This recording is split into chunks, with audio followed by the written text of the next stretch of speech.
Hello, everybody. Welcome in again to the Sports Plus podcast. We got a full house in the podcast room here today. We got Andy Moeller, Ahmad Hicks, and the return of Mike Bush to the podcast. We're all very excited. Yes, I'm sure you are. We got a lot to get to, so let's jump right in. First, let's talk Blues because I'm still thinking about this past weekend. Just a great weekend for hockey in St. Louis. It really just a continuation of the last year, but even more than the last year of just excitement that the Blues have brought to town. Just right off the top, what was everybody's favorite moment? What stuck out to them this weekend? Well, just our vantage point where we were doing our live reports from Union Station and looking down over the fanfare.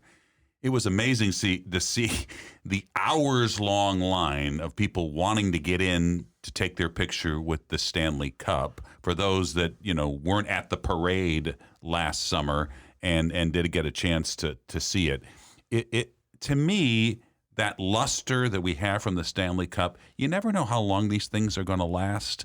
But man, it is still lasting. I heard it was still 5 hours. And new. It was 5 hours on Saturday and Sunday. I think it was at least 4 hours, and people were fine with it. Yeah. And I actually saw on social media someone did a marriage proposal in front of the Stanley Cup. Really? Oh, really? Wow. Oh man, I wish we would have seen that. Yeah. There's just a ton of great moments. I think my favorite was Matthew Tkachuk during the skills challenge, taking off his Calgary jersey with the Yachty jersey. That was pretty awesome. And all the Tkachuks. Keith was my favorite guy growing up. So seeing all the Tkachuks there together, repping St. Louis, I think that was my favorite moment. The place went nuts too. I can't claim to have paid close attention to the skills competitions in the past years. But the one thing about this one is it was so cool how they brought in Keith Tkachuk, Brett Hull, Al McInnes, all these guys, and made them, kind of seamlessly got them into it. Another great moment was Layla introducing the Blues All-Stars, and she did it like she does everything else so sensationally. I mean, she could be the PA announcer over there. She's so poised. It's unbelievable. I have to watch my back. She could probably take my job in 3 years. She's coming for Frank's job. She's hopping over you and going for Frank's job. I believe it. The all Blues line in the actual game was fun. They kind of joked about that all week leading up to that. He knew Petrangelo said, you have one job, He's supposed to start us. That's it. Mm-hmm. The crowd initially cheering for Patrick Kane when the Central scored, and then immediately realizing who it was and starting to boo him, and Kane putting his hand up to his ear. Yeah, but that's great, too. Yes, it was. It just shows the passion of the rivalry. Absolutely. It was a lot of fun. Let's get to the actual... Well, actually, I said my favorite moment was the Tkachuks, but my actual favorite moment was tracking down Jenna Fisher after the game, because that was my one. So tell me about that. That was my one goal the entire weekend. So Jenna Fisher, the St. Louisan, who was on The Office. Who was an honorary captain along with John Hamm, Wayne Gretzky, and Brett Hull. Brett Hull, by the way, they mic'd him up. Classic. It's amazing. If you haven't heard it, we have a story online. Brett Hull mic'd up at the All-Star game. You need to check it out. But Jenna Fisher was one of the honorary captains. And, we had talked to pretty much everybody that week. Frank got Gretzky. Frank and I went out to Anheuser-Busch, got him. We got Brett Hull. We got everybody you could want, but hockey-wise. And so after the game, I'm like, I'm just a huge Jenna Fisher fan, huge The Office fan. She's from St. Louis. She's got some good stories. I'm going to try and find her. So Ben Hockman from the Post-Dispatch had the same exact idea as me, and we're kind of standing there like, okay, where do we think she's at? So we're kind of going around down there. We see Wayne Gretzky. Oh, there's Wayne. We don't need Wayne Gretzky. So we keep looking for Jenna. We don't need Wayne Gretzky. We find Jenna in the locker room talking with some of the players after her turn as an honorary coach. And we just kind of stand. We didn't want to bum rush her in the locker room, so we kind of stood out in the hallway, and we're like, okay, here she comes. And she was so nice, and I used that old Channel 5 here, Channel 5, because I just assumed, like everybody else who grew up in the last 50 years, she watched KSDK growing up, and I was right, and she was more than happy to give a few minutes, and she was pretty great. She said she hadn't met Brett Hull yet, and that was the one thing this weekend she wanted to do. So I told her where he was at, because I had passed him a long time ago looking for her, and so I think they had a nice moment afterwards. Well, but that's nice. It was a lot of fun. She once came here when she was doing The Office, And we used to have a secretary's desk outside the news director's office. And just for some pictures, she sat at that secretary's desk, and she was so nice and cooperative when she did that. She's a graduate of Narings Hall, and my daughter went to Narings Hall, and one year she was the honorary chairman, I guess, of the auction there, and so got to talk to her a little bit, and that was when the office was popular, but I don't think it had really become the phenomenon that it is now. Couldn't have been nicer. Yeah, it's more popular now than it ever was. Streaming service. Yeah, streaming services. All right, let's get to the actual Blues team. That's enough celebrity. That's enough Hollywood talk, I guess. So just our general thoughts heading into the stretch run. I mean, the Blues haven't looked great on the road as of late. They won their first road game last night of the month in Calgary. That is a cause for concern a little bit for me, not too much. I mean, just a couple weeks ago, Andy Ahmad and I were in here, and we literally couldn't find one thing wrong with the Blues. So there's not a whole lot to nitpick, but just coming down this stretch run, hopefully they're healthy, and hopefully they can be playing their best right at the end there like they were last year. Yeah, you don't want to see them just kind of cruise by at this point because they know that they're one of the top teams in the Western Conference and the NHL for that matter, but you don't want to see them get complacent, and I think that's what we saw from head coach Craig Berube following the win last night. He said it was sloppy, it was ugly. He was not a fan of it, but it was 2 points, So I think he expects more from this team. Yeah, he said he didn't have much to say about the game last night. Well, that was to the media. That was some of there. I'm sure he had a lot more things to say. I think in the he did. room.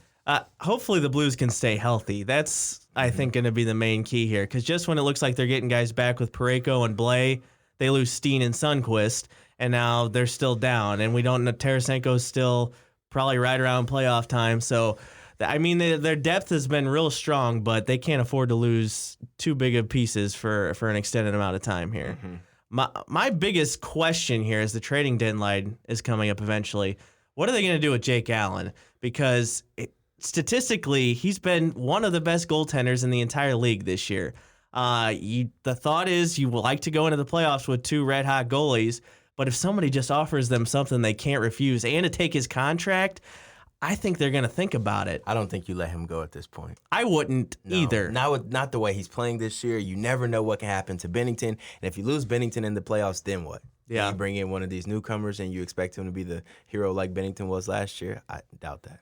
Just because I think if they were like a middling team, I would entertain it. But I mean, this team, this team is set on repeating, and they want to be just full stock, and that includes two good goalies. So I think since they're just killing everybody, they're going to keep themselves where they are right now. Like you said, they have depth everywhere. Why would you let go of depth at the goalie position? To be the devil's advocate, I will say this.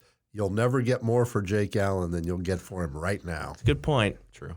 All right, let's move on to the Cardinals because we're going to have some nice weather this weekend, and it's going to make me start thinking about baseball. Let's get to the first thing here, the offense, which was the main topic of winter warm-up, the main topic of everybody for the last couple months. Mike, I think, is chomping at the bit to get. This is the first time we've been able to talk since winter warm-up.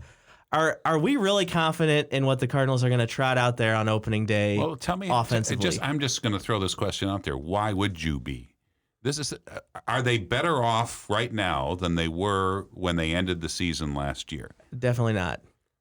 And what was the biggest problem last season? Now, they were in the Final Four, so they were a pretty good team, but their biggest problem was scoring runs. Mm-hmm. And one of their top run producers no longer plays for the team. Mm-hmm. So how are they better off? And are we expecting Tyler O'Neill or Lane Thomas to be Ozuna or even be better than Ozuna? Or, and Carlson, maybe he will be, as good in the major leagues as he was in Double-A and the cup of coffee he had in Triple-A. I just don't think they're better off right now than they were, and that worries me. There's just too many maybes. That's right. They're counting on Matt Carpenter bouncing back. They're counting on Dexter Fowler at least being as good as he was last year, which, I mean, he was fine, but he wasn't great. He was fine. They're counting on 37-year-old Yadier Molina to maybe hit fifth. That's terrifying. Or clean up. Or who's hitting fourth? Right now, Paul DeYoung, I think, is who they're thinking is going to hit fourth. Which, I mean, he's got the pop to do it, but he was so inconsistent at the end, second half of last year. You can't count on that either. Man, you're making it really hard to get excited for baseball season. Well, and what happens is if Paul DeYoung is your cleanup hitter, they're going to just pitch around Goldschmidt. I mean, he won't see a freaking fastball all year long. Well, there is some good news, though. The only team that's got better in their division this offseason is the Reds, who've gotten a lot better. But they still have. They were 16 games behind the Cardinals, I think. That's a big gap to make up if you're exactly the same as you were last year. So the Cardinals should be happy they're in the Central Division because it could be a lot worse. Well, the question I have then is, well, where are you setting your sights? Are you setting your sights to, hey, let's go out there and win the division? Or do you want to play for a championship? Yeah. If you want to create some excitement around here, don't you want to play for a championship? And like Andy said, and with the makeup of this roster, I don't see us beating the Astros or the Yankees, or the Dodgers for that matter. Or the Nationals. Well, let's get to this. Mike hasn't been in here since. We've had a couple Nolan Arenado conversations, and anytime he's mentioned in anything in St. Louis media, people have been losing their minds. What's your whole view on the Arenado trade situation? I mean, I would love to have Arenado. Do I think it's going to happen? I do not think it's going to happen, and I don't see, particularly after Bill DeWitt's comments at the winter warm-up, that they're even all that. I mean, I'm not saying they would turn down an opportunity, but they don't seem all that interested. And for something like that, you've got to be really aggressive. I mean, he would be the perfect piece to this puzzle to get them to where we all would like them to go. But I just don't see it. DeWitt threw a lot of cold water on that, essentially saying, "Well, this is the team. We can't afford anything, and if we did, a lot of money would have to come off the books." It's possible that Tyler O'Neill won't strike out as much, and we'll figure out a way. I mean, one would think if he stays healthy that he's a guy who can hit 35 home runs. Especially, there's backup second baseman hitting 30 home runs now in the climate of the major leagues. Right. So, and if he does, then all of a sudden he can be your cleanup hitter. Maybe Carlson's the real deal. Maybe he goes down to Memphis for a month and he comes up and he's tearing it up again. I mean, like you said, it's all about maybes. Yeah. Maybe. Arenado's not a maybe. It's just not going to happen. Jack Flaherty's about the only non-maybe I'm feeling confident about it. I mean, Tyler O'Neill definitely has potential. I've told you guys this story before, but I got to watch him in Jackson in AA ball when he played for the Mariners, and every at-bat was a must-see at-bat. I feel like it was every 9 at-bats, it was a home run. But you knew there was that downside that he was probably going to strike out a lot, when he wasn't hitting home runs. But I felt like if he can get in a groove and be comfortable in this rotation and get more ABs, the damage can be done. I mean, I really think that that John Mozeliak's face is on this. I mean, this is a huge gamble that he's going into the season with this. That again, the buzzwords here, maybe. Maybe he's hamstrung by the people letting him spend the money, though. Well, that's true. And he has job security, so I don't think he feels any pressure. Yeah, well, that's true. Yeah. The other there's a lot of interesting things from winter warm-up, but Yadier Molina and Adam Wainwright stole the show again like they always do. That last day, everybody waiting for them to talk. Wainwright could have talked for a half hour, but they took him out of there in 5 minutes to go sign autographs. But Yadi was pretty good too, and the big headline, he wants to play beyond his contract in 2020. He's going to turn 38 in July, I believe, this season. But I have no reason to doubt that he can physically do it. And honestly, he's putting up decent numbers as a catcher, and he's going to command that staff. So I'd give him another 2 years if he wants it. I think what you have to be worried about with Yadier Molina is, can he make it through a whole season, and can he be healthy for an entire season? He takes a lot of hits back there, and he gets hit a lot, hits to the hand, thumbs. We've seen he has bad thumbs throughout the past recent years, so that's one of the biggest concerns. But you do have to like that they signed Matt Wieters, to keep him on the roster. They've got Matt Wieters, and they've got Andrew Kisner. But that was a good signing to get Wieters back, because they could. I'm not saying they will, because Yadi wants to play every day, but they could rest him a little bit more. Hopefully he'll let him. Right. Yeah, well, that's the thing. Or when if he Yachty wants to play, it seems Yachty gets to play. Right. Or if Yachty gets injured like he did last year, Yeah. you've got somebody who can step in and technically not miss a beat. Yeah. Sure. Adam Wainwright also keeps saying he's taking it year by year. Most people thought last year was it, but he was really good coming back this year, and he's going to be counted on this year to be good. He's looking forward to that. We think this is it for him, right? He was really good at home last year. Yeah. Yeah, okay. I mean, that's a good point. yeah, one would think this would be it, and one would think he won't be as good because he's another year older. But I don't put anything past him. The guy is a competitor, and I think everybody wrote him off for last year. And like you say, he was very, very good at home. He wasn't just good; he was really good at home. His postseason starts were just awesome. I mean, the Cardinals offense couldn't help him out at all, but they were so cool. Him and Scherzer dueling in the NLCS was one of my favorite games of the year. I'll say this. There are very few people in all of sports that I root for harder. Every time he takes the mound, it's must-see TV for me. I really want him to do well. There are very few athletes that are mentally tougher than Adam Wainwright is. Now, sometimes getting that message to go from the brain to your right arm may not exactly work, but you know, in my mind anyway, when he throws his final pitch, he's going to walk right into the Soundbite Hall of Fame. Oh my gosh, yes. Well, he could get a job as a color commentator day one, no question. He's going to be leaned on pretty heavily now that Jose Martinez is gone, because those were our two guys. And now we lost one of them. Also, some fun Cardinal stuff I want to talk about here.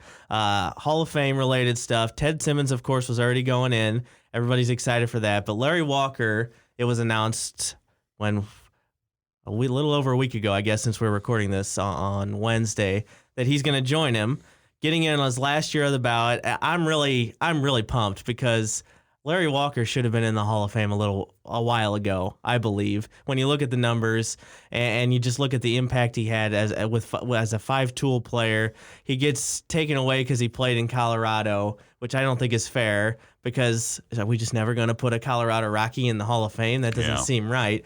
But it meant something. It meant a lot to him, too. You could see in all the interviews he did, he was emotional. This whole thing was a strain on him, and he never really thought, even up to the last couple hours beforehand, didn't think it was going to happen. So I was just really happy for Larry. No question about it. I mean, you know, he made an incredible debut here when the Cardinals picked him up. He struck out in his first bat, but got a standing ovation before and after he struck out. And, you know, and he's another guy who was very good with the media. There was an episode, I think it was on Sunday Night Baseball. They were playing at Dodger Stadium, and he fielded a ball down the right field line that he thought was foul, and flipped it into the crowd. When he was with Montreal. And then he realized, well, wait a minute, that's a fair ball. So he gets the ball back and then throws it back into the infield. And I think he could have been really embarrassed, just I don't want to talk about it. He just laughed it off. It was great. And then the All-Star game when Randy Johnson actually let one get away from him and threw it up high, and Walker went into the other batter's box, put his helmet on back. Yeah, he was. I'm very happy for Larry Walker. Cardinal theme weekend in Cooperstown should be a lot of fun. Scott Rolen also trending positive. His third year on the ballot. He's at 35% this year, which doesn't sound very good because you have to get 75%. But he was just at 17% last year. There's not going to be a first ballot Hall of Famer for at least another 4 years. So he's got some room. There is no question that he is one of the best third basemen in Major League Baseball history. He may not be the best, but he's certainly in the top 10, 15, and that's a Hall of Fame. Just because he's not Mike Schmidt doesn't mean he's not a Hall of Famer. Because when you look at it, he's statistically one of the 10 best. Right. I couldn't believe it, and he was my favorite player growing up. And then you look at the numbers, this guy's a Hall of Famer. And were it not for him, running into Hee-Sop Choi down the first base line, he might have had a Mike Schmidt-esque career. There's no doubt that shoulder injury took a little bit out of him. And Bill James, who is kind of the guru of analytics, he says Scott Rolen is a Hall of Famer, no question about it. The analytics helped Ted Simmons get in the Hall of Fame. For sure. And I think they're going to help Scott Rolen get there, too. All right, let's move on. I feel like we got to touch on this over the weekend. the Kobe Bryant news, him and his daughter and the other passengers in that helicopter, that tragic helicopter crash. It's the only thing anybody's been talking about. He was the guy for, if you were watching basketball growing up in the 2000s, he was the guy, my age and a little older. Just what memories do we have when that we've been thinking back on over the last couple days? Mike, in 1997, the Lakers and Clippers played here, I think. Do you remember that at all? I mean, I remember it. I don't think I went over there. I think we had Matt or Frank or somebody went over there because I had something else to do. I don't remember, but obviously, he was the type of basketball player who, I used the phrase earlier, must-see TV. You just really wanted to see Kobe. And in the same way, Michael Jordan wanted the ball with the game on the line, Kobe wanted the ball with the game on the line. And it always seemed when the Lakers needed to win, you get it to Kobe, and he knocks it down. It's just such a tragedy. And his young daughter died. There were some great pictures that we were showing on the air. She apparently was an excellent basketball player too. So it's just heartbreaking. He was your guy, Ahmad. You're a Lakers fan. He was the reason I was a Laker fan and still am a Laker fan. I was telling somebody the other day, I haven't quite watched basketball as much since Kobe retired. It hasn't been the same. Like seeing LeBron James in a Laker uniform, it's like I was so used to the comparisons of Kobe and LeBron, who's better. I got caught up in all that as a kid. That it was a tough day for me. Definitely shed some tears. He was the guy who made me think about when I was ready to give up in a workout, or did I put in enough work? Did I need to go harder? And then you look at some of his sound bites where he would work, from 6 o'clock in the morning to 8 o'clock, go home, rest for 2 hours, and come back and repeat that 2 or 3 times a day. And it just made you think there was always something more to give. So that's what I took away from Kobe the most, and I applied that to my day-to-day work basis. And so when I see Frank Cusimano and Mike and all them running around and Andy doing all this great stuff for specials, it's like, all right, I got to find something. I got to find my niche, and I got to go do this well, because you just don't want to take any days off. Life can't take life for granted. The one story that I've seen about Kobe that kind of resonates was during one of the Olympic years when he played for the U.S. national team, and he felt like he needed a workout at 3:30 in the morning. Oh, yes, I remember this. He calls the guy that was training with him. He said, I need you to meet me at the gym. Okay, what time do you want to do it? Now. And so gets up in the middle of the night. He and Kobe trained for like 4 hours or whatever. 8 in the morning, the trainer goes back and tries to catch a few hours sleep before they have a practice, I think at 1 p.m. So he shows up again at like noon. Kobe is there. Face, sweat, whatever. Hey, Kobe, how long did you just get back? Or no, I wanted to get 800 makes in, so I've been at it since you left. Oh my God. Yeah, I remember that story. Oh man, talk about digging deeper, to find out what's left in your body. He definitely pushed you to that limit, that's for sure. I loved how ESPN replayed his last game. I watched the replay because I remember watching that in real time, and it was like the Derek Jeter last game. This can't be playing out like this in the last. It's insane just how everything lined up. That was my favorite memory. I had the biggest smile that night. I couldn't stop smiling at the TV. Somebody had the hypothesis that Kobe probably could have played longer, but chose not to because he was missing all this time with his daughters. And as we've found out, that was such an important part of his life. So it's almost like that last game was like, I'm leaving before I need to, but I'm going to show you that I still have it. All right, guys, one last thing on this episode. We do have a big game coming up this Sunday, the Super Bowl. What's that? The Super Bowl in Miami. And 20 years ago tomorrow, we're recording this Wednesday, that's Thursday, the Rams won their only Super Bowl title as the St. Louis Rams. And overall, because they haven't won one since, Andy and Mike, you guys were both in Atlanta 20 years ago today, prepping for tomorrow. Just what were you doing right now? Do you remember? Well, we were doing a lot of work for Channel 5, and I was also preparing to do the radio broadcast. That particular year, I was thinking back, it was extremely stressful. I put the stress on myself. Every Monday, I would start memorizing the names of the other team that the Rams were going to play that day, and I would try to memorize, about 30 players. I didn't necessarily memorize the number of the backup offensive linemen, but and then you fill out the charts, and you got to. But then our news director here never let whatever we had to do for Channel 5 go. So if you remember, most of their games that year were at noon. I think all their games were at noon. Well, because they were coming off of 4-12, right? The season. And so we would do Sports Plus. I would make it back in time to do Sports Plus. I think one time we did Sports Plus from San Francisco.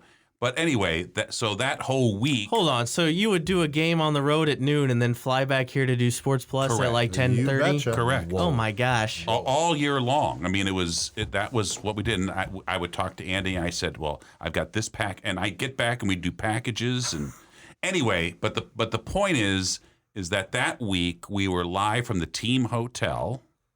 Here's one story I remember about that. See, I knew I'd get him going, Andy. So Stan Kroenke was in the lobby right after we finished the 6:00 show, and he and I at that point had a pretty good relationship. He was the minority owner of the team, and was very friendly, and I guess Josh was playing. He was either at Mizzou or he was a senior in high school, something. And Stan was going to fly back the next day to go see him in his plane, to go see him play and then come back. And he asked me if I would go, if I wanted to go with him, which of course I did, but I couldn't. I had too much work to do. And then I think of what happened with Stan Kroenke. That sounds insane. Blows my mind. But we would do live shots from the team hotel. It was such an exciting time. And I just remember thinking going into that game that the Rams were going to win the Super Bowl. I think they were so good that year, and they were so exciting. And one other thing that I think people should take a look at, go to YouTube, and I want you to look up any game from that year, any home game from that year, and I want you to listen to the crowd, and I want you to see what kind of football town this really is, because no one expected the Rams to be what they were, but that crowd was so into every single game. It was one of those things where they talk about the 12th man in Seattle. That's how it was. That crowd was into every game. People were thrilled every second, and it was so loud. It was a very tough place for people to play, other teams to come in and play. St. Louis is a great football town if you give them anything to work with. Yeah. I bet that Buccaneers game was pretty crazy. Oh my God. And that was the Ricky Prohl catch. Yep. And yeah. The whole season was just a magical year, and nothing that we would expect. But I have to say, personally, looking back on it is a lot more pleasant than when I was going through it. It's funny that he just gave all those stories about back in the day and what he was doing, and I was 7 years old, and that sparked my love for sports that year, and the Rams that year. That got me. I signed up to play football the very next year, Yep. and then I was in tune with the Rams for the foreseeable future, and obviously it started going downhill. Super Bowl the next year after this, 2 years after their original Super Bowl appearance, but everything went downhill. But that sparked my love for sports that year. That was really fun to watch. I was at the parade, 5 years old, at the parade with my mom and dad. I remember that. I can tell you they sent me home because I'd already racked up enough overtime from the week. So I literally was watching the parade, turning back over, looking over my shoulder as I'm headed to where my car was parked as the parade is passing by down Market Street. But I can tell you that the most vivid memory I have of that Super Bowl year. Now you think it's a glamorous covering the Super Bowl and everything. Well, they take the TV media. The day before, they showed us where our space would be to where we could go live from after the game was over. So I went with the photographer so I would know where we were going and stuff. Because as a producer, well, what are you going to do? Well, you're going to help lug equipment. So, so what they do is they take you from that press box. there, and it wasn't really a press box. It was seating in the stadium that was, for the not A-list media. So at the end of the third quarter, they take you down and you file down like you're in a stockyard, down underneath the stadium to an area right by one of the tunnels. And they had it, they had the fence, the temporary fencing up or whatever, and they had TV monitors. So we spent the fourth quarter down there. So I saw Isaac Bruce's touchdown and Mike Jones' tackle from a TV monitor underneath the stadium.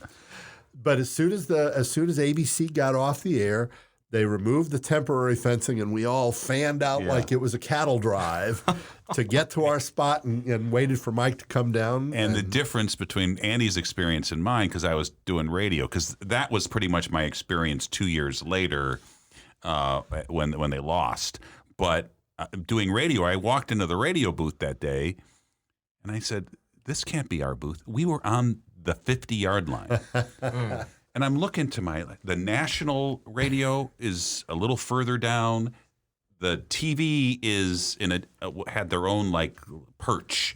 And I thought, the local radio station has a 50. I mean, literally, we split the 50-yard line where I was standing. It was unbelievable. And that's where I watched and called the How did you get down to the field afterwards? As soon as we went off the radio air, I ran down to the field and we did Sports Plus Live. We did. That's what we did. Well, and speaking of this cool. year's Super Bowl, I'm going with the team who compares to the best show on turf, and I'm going with the Kansas City Chiefs and Patrick Mahomes. Now, Kurt tried to Andy set Kurt Warner up on an interview with that, and Kurt kind of gave it to him, but wouldn't quite go all the way there. No, he actually said he didn't think that the Chiefs were as good as the greatest show on turf, and we kind of had this discussion before we started that they probably weren't. Because in my eyes, the one thing that the Chiefs don't have, they don't have Marshall Faulk. No. He was the engine of that team. As great as all those receivers were, they became a better team when they had Marshall Faulk. Last thing here, what I'm looking forward to Super Bowl weekend is at least one of them, either Isaac or Torrey, getting that knock on the door on Saturday night. That's what I'm looking forward to, because one of those guys should go into the Hall of Fame this year. I think it's going to be Isaac. I hope it's at least one of them. If it's one of them, I think it will be Isaac. Yeah. I would love to see them both. They both should be in the Hall of Fame. Both, but Isaac Bruce, he deserves to be in the Hall of Fame now. Yes. And it's going to be really hard to get two of them in the same year. Yeah. But, I'm just really keeping my fingers crossed. Game for prediction? I think Kansas City is going to win. I'll go with Kansas City as well. It's a Kansas City sweep, so that means the 49ers are going to win. Yeah. All right, everybody. Thanks for joining us on the Sports Plus podcast. Be sure to download and subscribe. Rate and review us, too, wherever you get your podcasts.